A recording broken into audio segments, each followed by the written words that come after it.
Hello student. हमने अपना जो इंट्रोडक्शन है 1.2 का वो कंप्लीट कर लिया है। ठीक है, अब हम जो एक्सरसाइज अपनी 1.2 उसको स्टार्ट करते हैं। लेकिन इसको स्टार्ट करने से पहले मैं आपको एक चीज़ बताना चाहता हूँ। वास्तविक संख्या है, क्या बताना चाहता हूँ, वास्तविक संख्या है कि वास्तविक संख्या क्या होती है। ठीक है, हमने अब तक की सभी प्रकार की संख्याएं पढ़ ली। अब जो अपने लास्ट है वो है वास्तविक संख्या है। इस वास्तविक संख्या में देखिए क्या आता है कि जब हमने एक रेखा पढ़ी थी, संख्या रेखा, क्लियर, जो हमने संख्या रेखा पढ़ी थी उस पर हमने एक से लेकर स्टार्ट किया था, एक दो तीन चार, जिसमें सभी प्राकृत संख्या आ गई। फिर हमने जीरो को शामिल किया जिसमें अपनी पूर्ण संख्या आ गई। फिर हमने सभी माइनस की संख्याओं को भी लिया, तो जो संख्या बनी उनको हमने पूर्णांक नाम दिया। क्लियर। फिर हमने इनके बीच की संख्या निकाली, 1/2, 3/2, इन सभी को हमने क्या दिया, परिमेय संख्या दी। फिर हमने कहा था कि परिमेय संख्याओं के अतिरिक्त जो भी संख्या इस संख्या रेखा पर बचती है उन्हें अपरिमेय संख्या कहते हैं। क्लियर है, जिन्हें हम p/q के रूप में भी नहीं लिख सकते। तो अब देखिए इनके अलावा क्या इस संख्या रेखा पर और संख्या बची है, तो इसका जवाब है नहीं। ठीक, तो जब कोई और संख्या इस पर नहीं बची तो मैं कह सकता हूँ कि जो अपनी वास्तविक संख्या होती है, वास्तविक जो संख्या होती है अपनी, वो वास्तविक संख्या इन परिमेय तथा अपरिमेय जो संख्या होती है अपनी, कौन सी, परिमेय तथा अपरिमेय, परिमेय और अपरिमेय, तो इन दो प्रकार की संख्याओं से मिलकर के बनती है अपनी वास्तविक संख्या। तो इसकी परिभाषा हम इस प्रकार से लिख सकते हैं कि परिमेय तथा अपरिमेय संख्याओं के संग्रह को ही वास्तविक संख्या कहते हैं। वास्तविक संख्या को इंग्लिश में रियल नंबर कहते हैं, रियल नंबर। वास्तविक संख्या को इंग्लिश में क्या कहते हैं, रियल नंबर। तो देखिए परिभाषा हम इसकी पढ़ लेते हैं एक बार, फिर अपनी एक्सरसाइज स्टार्ट करेंगे। कि इसमें लिखेंगे परिमेय तथा अपरिमेय संख्याओं के, परिमेय तथा अपरिमेय संख्याओं के संग्रह को ही, संग्रह को ही, संग्रह मतलब सभी को एक रूप से एक साथ, तो परिमेय तथा अपरिमेय संख्याओं के संग्रह को ही अपरिमेय संख्या कहते हैं, अपरिमेय संख्या कहते हैं, संख्या कहते हैं। क्लियर। और क्योंकि रियल नंबर इससे इंग्लिश का नाम है तो आर से स्टार्ट होती है, तो हम कहेंगे कि इसे, इसे कैपिटल आर से व्यक्त करते हैं, व्यक्त करते हैं। क्लियर। परिमेय तथा अपरिमेय संख्या के संग्रह को क्या कहते हैं, वास्तविक संख्या कहते हैं, और इसे कैपिटल आर से व्यक्त करते हैं। जैसे यदि हम इसके एग्जाम्पल लें तो एग्जाम्पल में हम लिख सकते हैं कुछ भी, -2, 3/4, 0.11, 0, 1, 1, 1, 0, यानी परिमेय अपरिमेय पूर्णांक प्राकृत सभी संख्या कैसी है, वास्तविक संख्या होती है। ठीक है, तो ये सभी प्रकार की संख्या क्या होती है, वास्तविक संख्या होती है। तो देखिए मैं आपको एक बहुत ही अच्छी चीज बता रहा हूँ इस समय, कि हमने जो पढ़ी थी, नोट लिख लीजिए, हमने जो पढ़ा था संख्या रेखा, तो संख्या रेखा पर हमने यही तो पढ़ा था कि एक रेखा पर संख्या होती है और सभी संख्या को सम्मिलित रूप से क्या कहते हैं, वास्तविक संख्या। तो जो अपनी संख्या रेखा है, इस संख्या रेखा का जो सही नाम है वो है वास्तविक संख्या रेखा। संख्या रेखा को ही, संख्या रेखा को ही वास्तविक संख्या रेखा कहते हैं, वास्तविक संख्या रेखा कहते हैं, संख्या रेखा कहते हैं। यहां तक क्लियर हो गया कि संख्या रेखा तो हमने पढ़ ली थी। वास्तविक संख्या रेखा क्या है, कि जो संख्या रेखा है उसे ही हम वास्तविक संख्या रेखा कहते हैं। क्यों, क्योंकि वास्तविक का अर्थ है कि सभी प्रकार की संख्याओं को इस रेखा पर दर्शाया गया है, तो इसको संख्या रेखा कहो या वास्तविक संख्या रेखा कहो, एक ही बात है। क्लियर। वास्तविक संख्या रेखा भी, वास्तविक संख्या भी आप सीख गए होंगे क्या होती है। तो अब देखिए जो हमारा एक्सरसाइज है 1.2, इसमें 3 क्वेश्चन है। क्लियर? एक एक को हम करते हैं। तो यहाँ से स्टार्ट करते हैं। देखिए क्वेश्चन नंबर 1। तो पहला प्रश्न क्या कहता है, देखिए पहले प्रश्न में हमसे सत्य और असत्य के बारे में पूछा गया है और इसमें अपना उत्तर भी देना है हमको कारण के सहित। ठीक, जिसमें पहला पॉइंट है, यानी कि पहला जो सवाल है वो ये है, प्रत्येक अपरिमेय संख्या एक वास्तविक संख्या होती है। तो अभी हमने पढ़ा था कि वास्तविक संख्या वे होती है जिनमें परिमेय संख्या भी आती है और अपरिमेय संख्या आती है, यानी सभी प्रकार की जो संख्या आती है उन सभी को वास्तविक संख्या कहते हैं, यानी सभी प्रकार की संख्या ही वास्तविक संख्या है। तो सवाल में पूछा है कि क्या अपरिमेय संख्या एक वास्तविक संख्या है? तो सीधी सी बात है कि अपरिमेय संख्या भी एक वास्तविक संख्या है। तो यहाँ पर हम लिखेंगे सत्य। क्या लिखेंगे? सत्य। और इसमें अपना कारण देंगे, क्योंकि वास्तविक संख्या परिमेय तथा अपरिमेय संख्याओं के संग्रह से बना है। क्योंकि वास्तविक संख्या, यहाँ पर लिख देता हूं, परिमेय तथा अपरिमेय, क्योंकि वास्तविक संख्या परिमेय तथा अपरिमेय संख्याओं का संग्रह है। यानी कि जो वास्तविक संख्या है वो परिमेय तथा अपरिमेय संख्याओं का क्या है? संग्रह है। तो सीधी सी बात है, अपरिमेय संख्या है तो वास्तविक संख्या होंगी। अब देखिए दूसरा सवाल क्या है, यहां तो समझ में आ गया होगा। अब दूसरा सवाल, संख्या रेखा का प्रत्येक बिंदु √m के रूप का होता है। यानी संख्या रेखा जो अपनी है, जैसे कि ये संख्या रेखा हुई अपनी, और इसमें जितने भी ये सभी बिंदु है उसने कहा है कि ये सब √ के रूप में, किसके रूप में? √ के रूप में। और इन सभी के भीतर m है। क्या है? m है। क्लियर? और हमसे कहा गया है कि जो m है, ये m एक प्राकृत संख्या है। क्या है? एक प्राकृत संख्या है। तो देखिए इसने कहा है कि संख्या रेखा का प्रत्येक बिंदु √m के रूप का होता है, जहां m एक प्राकृत संख्या है। तो एक बात देखिए कि यदि मैं m की जगह पर 1 लूं तो सीधी सी बात है 1 का मान 1 होता है, तो ये √ में नहीं है। √2 का लूं तो √2 ही रहेगा, √3 का भी √3, लेकिन √4 का लूंगा तो 4। क्लियर? इसी प्रकार मैं √9 का ले सकता हूँ 3, √16 का 4। तो जो इसने हमसे बात कही कि संख्या रेखा पर जो संख्या होती है वो √ में होती है, क्या ये सत्य है? तो ये यहाँ पर हमने सिद्ध कर दिया कि ये असत्य है। क्योंकि यहाँ पर जो अपनी प्राकृत संख्या है, ये सभी प्राकृत संख्या है। 16, 9, 4, 3 हमने पढ़ा था। जो 1 से स्टार्ट होती है उन्हें प्राकृत संख्या कहते हैं। ठीक है, पिछली वीडियो हमने कंप्लीट कर लिया है यह टॉपिक। तो यहाँ पर हमने सिद्ध किया कि जो प्राकृत संख्या होती है वो कुछ संख्या तो √ में होती है और कुछ संख्या √ में नहीं होती। इसलिए अपना जो ये कथन है कि संख्या रेखा का प्रत्येक बिंदु √m के रूप का होता है, वो क्या है? एक असत्य है। तो यहाँ पर हम लिखेंगे असत्य। और देखिए इसमें अपना कारण देंगे, क्योंकि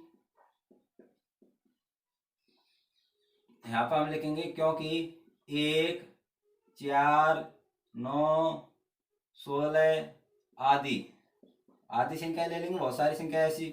तो 1, 4, 9, 16 आदि प्राकृत संख्या है। क्या है? प्राकृत संख्या है। परंतु √m के रूप में नहीं है। √m के रूप में नहीं है। तो देख, ठीक है, हमने यहाँ पर अभी सिद्ध किया था कि ये जो संख्या होती है √ के रूप में नहीं रहती, इनका वर्गमूल निकल जाता है। ये पूर्ण वर्ग संख्या है। ठीक है, तो इनको मैं मिटा देता हूं।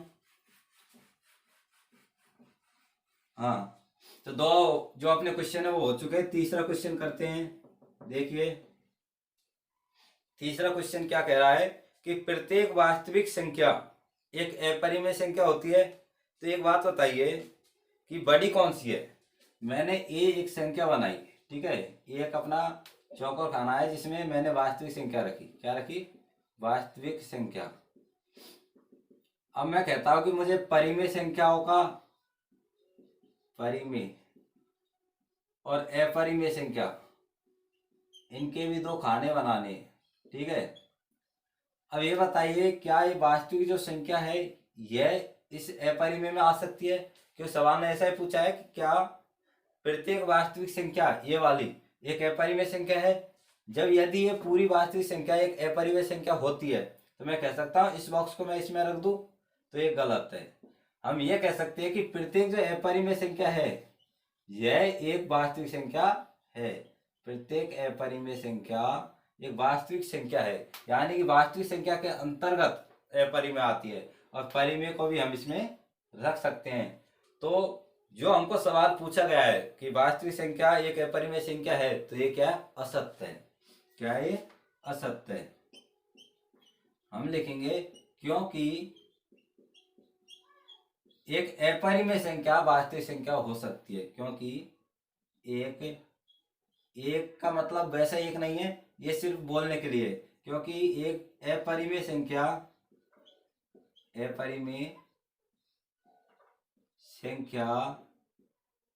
क्योंकि एक अपरिमेय संख्या वास्तविक संख्या होती है। वास्तविक संख्या होती है। वास्तविक संख्या अपरिमेय हो भी सकती है और नहीं भी हो सकती। वास्तविक संख्या अपरिमेय संख्या हो भी सकती है और नहीं भी हो सकती।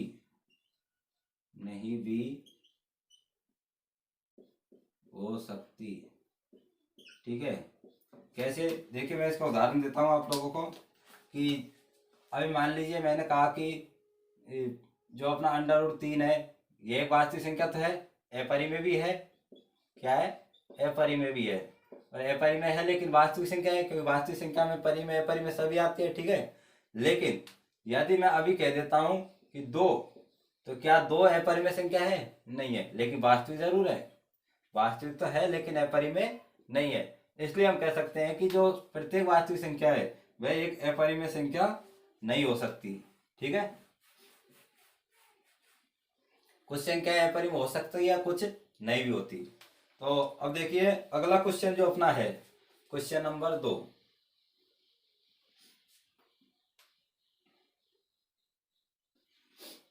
तो क्वेश्चन नंबर 2 को कर लेते हैं एक बार। क्वेश्चन नंबर 2 क्या कहता है? देखिए, क्या सभी धनात्मक पूर्णांक यानी कि जो 1 से स्टार्ट हो, ठीक है, 1 2 3 4 और 1 2 3 4 इन सभी संख्याओं को क्या कहते हैं हम? प्राकृत संख्या। क्लियर? तो सवाल में दिया गया है कि सभी धनात्मक पूर्णांक जिनके वर्गमूल अपरिमेय होते हैं, क्या ये सत्य है? तो देखिए यह एक असत्य बात है, क्योंकि अभी अभी हमने पढ़ा था कि धनात्मक जो पूर्णांक होते हैं, जैसे यदि 4 ले लिया तो इनका वर्गमूल क्या अपरिमेय होता है? नहीं, इसका पूर्ण वर्ग आता है 2, ठीक है। जैसे अंडर रूट 9, तो उसका पूर्ण वर्गमूल क्या आ जाता है? 3 आ जाता है। तो क्या ये एक अपरिमेय संख्या है? बिल्कुल नहीं है। ठीक है, आगे पढ़ते हैं। देखो, यदि नहीं तो एक ऐसी संख्या के वर्गमूल का उदाहरण दीजिए जो एक परिमेय संख्या है। तो हमको एक ऐसी संख्या का वर्गमूल का उदाहरण देना जो परिमेय संख्या है। तो देखिए पहले तो इसमें हम बताते हैं, सवाल पूछा है कि क्या सभी धनात्मक पूर्णांकों के वर्गमूल अपरिमेय होते हैं? तो यहाँ पर लिखेंगे नहीं, उदाहरण दे देंगे इसमें, क्योंकि under root 4, under root 9, under root 16, under root बहुत सारे लिख सकते हैं, 25, 49, 36, ठीक है, तो आदि, ये सभी क्या है? धनात्मक पूर्णांक तो है, लेकिन इनका जो वर्गमूल निकल कर आता है वो क्या है? एक परिमेय संख्या आएगी, एक पूर्णांक निकल कर आएगी, ठीक है। क्योंकि ये जो संख्या है आदि, अंडर 4, अंडर 9, अंडर 16, अंडर 25 आदि संख्याओं का वर्गमूल, संख्याओं का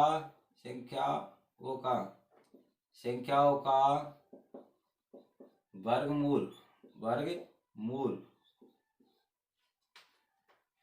एक धनात्मक संख्या है,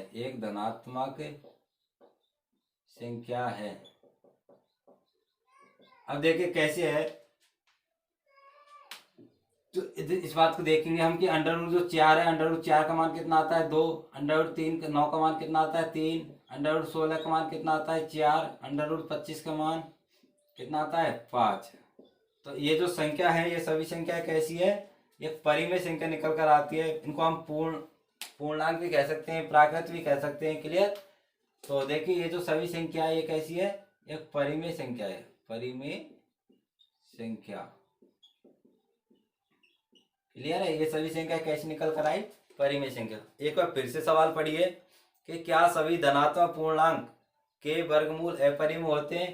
तो यहाँ पर हमने लिखा नहीं, और ये हमने साबित कर दिया ये धनात्मक पूर्णांक है, इनके अंदर जिनके वर्गमूल हमने निकाले तो ये अपरिमेय नहीं है। तो इससे हमारा जो सवाल था वो गलत सिद्ध हो गया।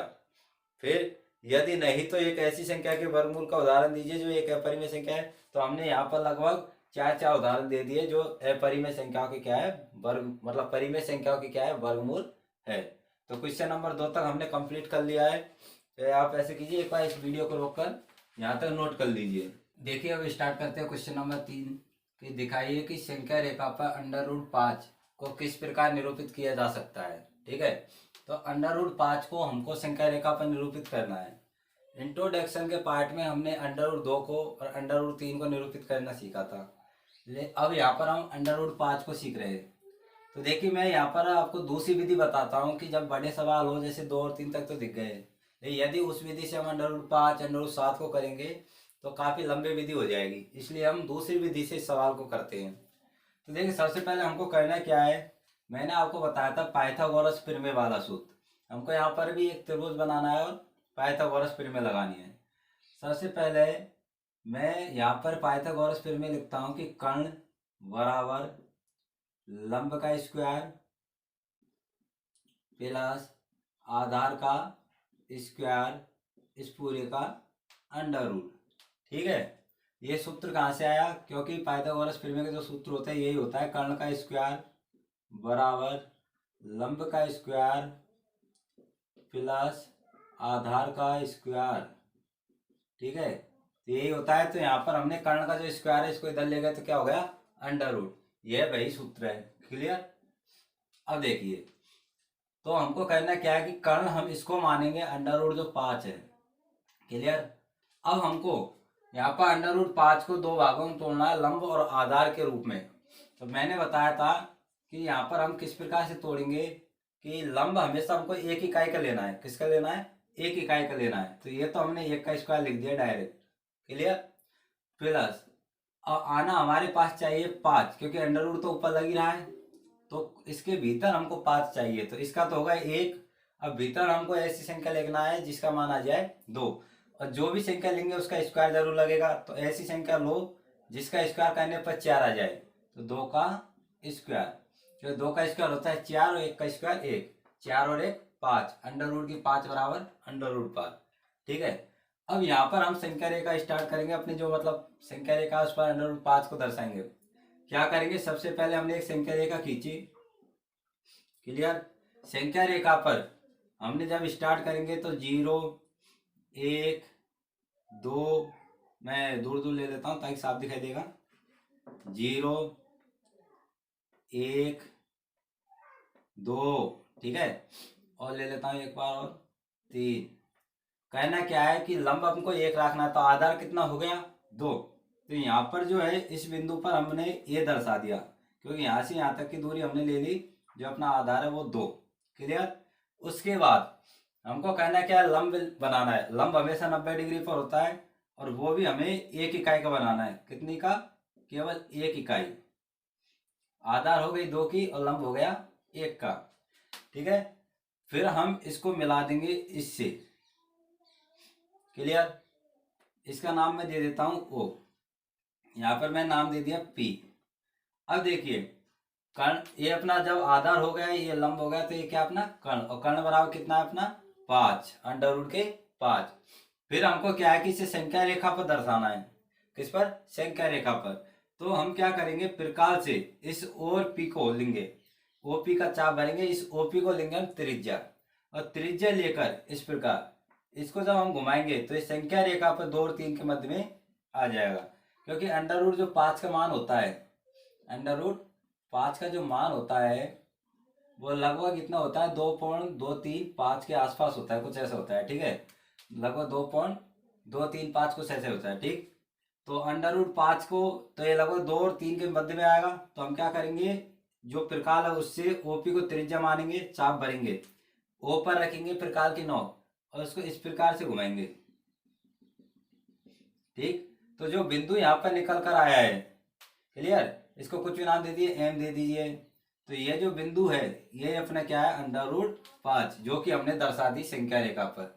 क्लियर, तो इस प्रकार से हम अंडर रूट 7 को दर्शा सकते हैं, अंडर रूट 10 को दर्शा सकते हैं, अंडर रूट 11 को दर्शा, मतलब कोई सी भी ऐसी है परिमेय संख्या हो उन सभी को हम संख्या रेखा पर दर्शा सकते हैं। क्लियर है, तो यहीं पर अपनी जो एक्सरसाइज है 1.2 वो कंप्लीट हो चुकी है। अब हम जो अगला पार्ट पढ़ेंगे वो 1.3 प्रश्नावली का इंट्रोडक्शन का पढ़ेंगे, जिसमें हम ये देखेंगे कि जो एक्सरसाइज है ये 1.3 उसमें किस किस चीज़ की हमें ज़रूरत होगी।